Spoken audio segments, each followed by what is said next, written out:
we're going to show how to get rupees really easy. So the first thing you're going to need is something to create a fire with. You can either use a metal weapon with a flint and wood, or you can use something like a fire rod. This is a meteor rod. There are really easy fire rods to get right here at the lake tower. And then you'll also need some regular arrows. I just went to Kakariko Village, Heitano Village, and the Coastal Village to just buy them out of their arrows. And we'll see how many arrows I have. But, you know, anywhere around 30 arrows should be more than enough.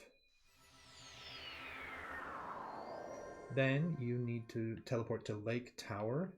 And if you have any ice arrows, great. That's what we'll be using. Otherwise, regular arrows are okay too. You want to look for the... oh, is this the wrong one? Oh yeah, here we go. Kind of this big flat area. There's going to be a fire wizardrobe here and one on the other side. So we're going to just fly down. Wait for it to spawn. There it is. Use our bullet time. Oh, miss it, of course. And then just pick up this fire rod. Super easy. We're going to do it once more. For the other side, I find that it's easier just to teleport back up and fall down than it is to walk across the field. Some bokoblins have bomb arrows, and you don't really get the drop on him as much, literally. So that without the lack of surprise, it becomes a harder fight. So I find this is much easier to do. I think it was this way. Yeah, of course I went the whole way around. So you're going to fly over here, wait for him to spawn on this side. There are two different ones. So you can do this every time the blood moon happens. Grab the fire rod and you're done. So what we want to do is we want to get to the top of this spring. So if you have the Zora armor, you can just teleport here and then use it to go up the waterfall. I don't yet have the Zora armor, so I'm going to teleport to the top of this mountain and I'll fly over.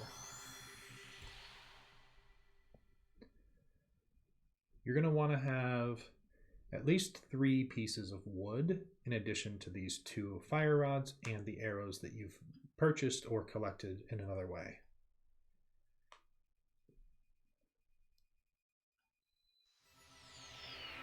You will also need a bow of some kind, preferably a falcon bow or some other bird creature type bow. And then it's best to put what you're looking for is this little crevice that goes inside. That's our goal. That puts it on the map so we know exactly where to go. So if it's cold up here, you can just equip your fire rod. So if I equip a regular weapon, I'm a little bit cold, it will hurt. If I equip an ice weapon, well, I expected that to go down. But a fire weapon will bring you up, which is nice. Prevent the chill from hurting you.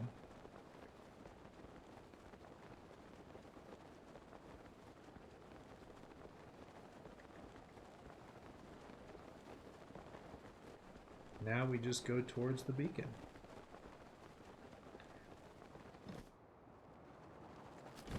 I don't know if I want to fight that guardian right now. Let me check my inventory and see. No. Don't quite have enough things to fight him with. Oh,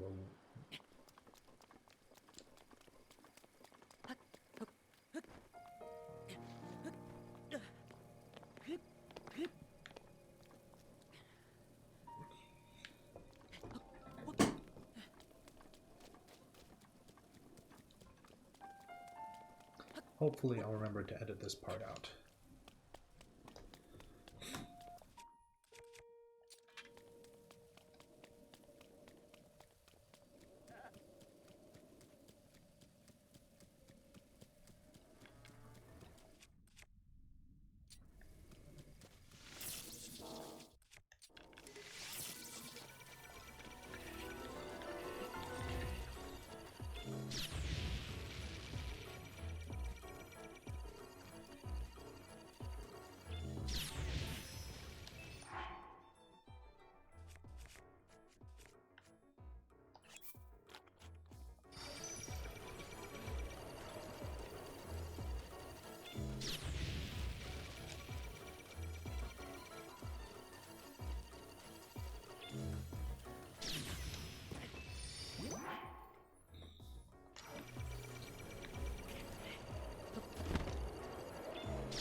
Oh, that guardian hit me way too many times.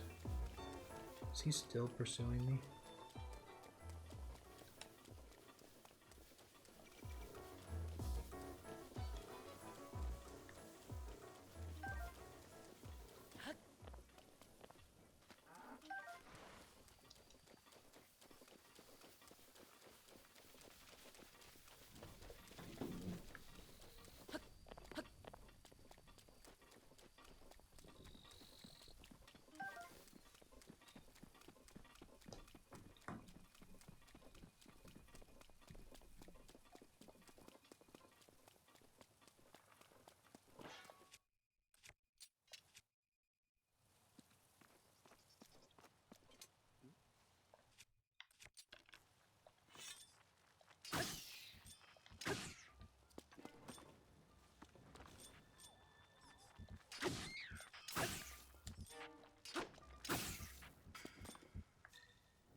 Great. Once you've made it here to the cave north of Ryola.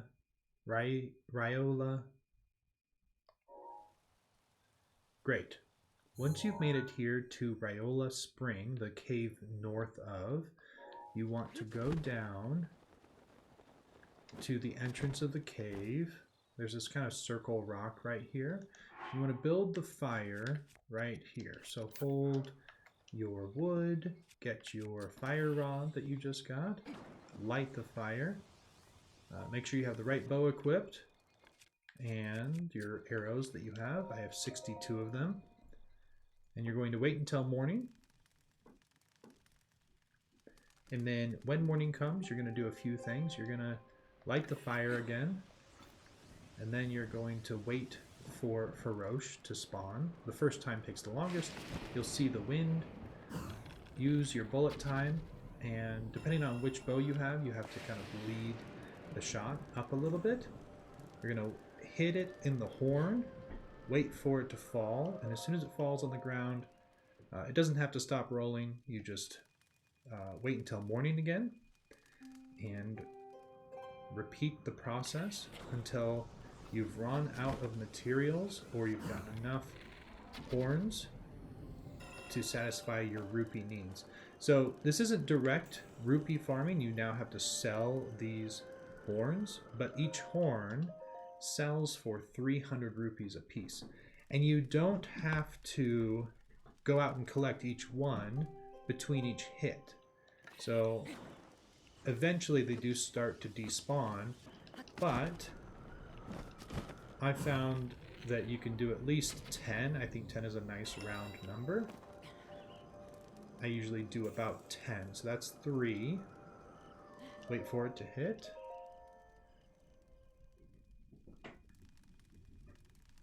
And with the 2 fire rods, you should be able to get a minimum of 20, probably more like 30. So you just wait for the horn to become a really easy place to hit. I prefer not to shoot through the tree.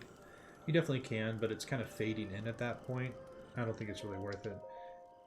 Whenever you reset your paraglider, it re-ups your stamina because it's the wind gust from a dragon. So you can see it just resets that stamina, and then just lead it up a little bit. And you wait for it to drop. So it'll, depending on the angle of the dragon, it might fall to the left or the right. Not a big deal, you can just hit both places. After 10, I usually wait for a nice sunny day. I don't like to go out in the rain.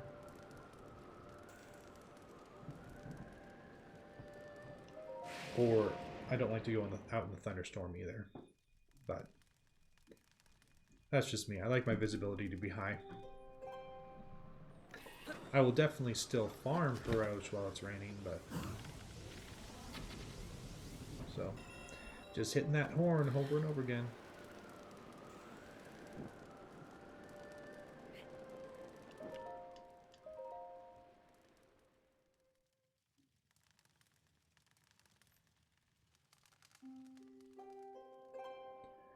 How many has it been? 1, 2...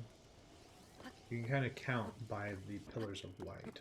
1, 2, 3, 4, 5, 6, 7. At least 7.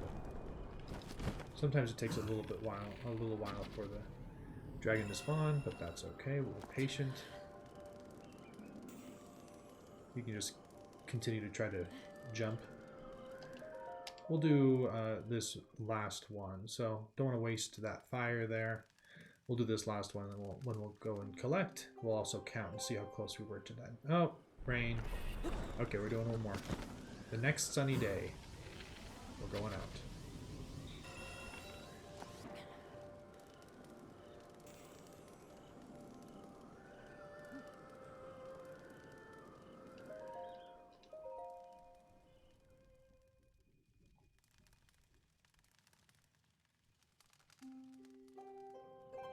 Okay, this looks like, yes, sunny day. Oh, okay, badly damaged fire rod. I probably should not have lit that, but...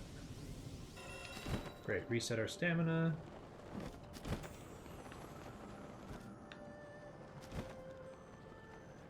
Now we can go over here, we can collect these. Looks like one of them almost fell in the water. I've never had one go that low before. 1, 2... 3. Now get to the other side.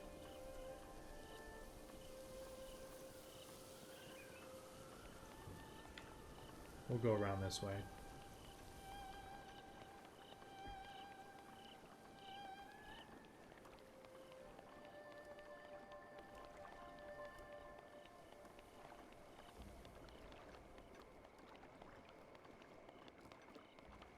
Just going around the spring.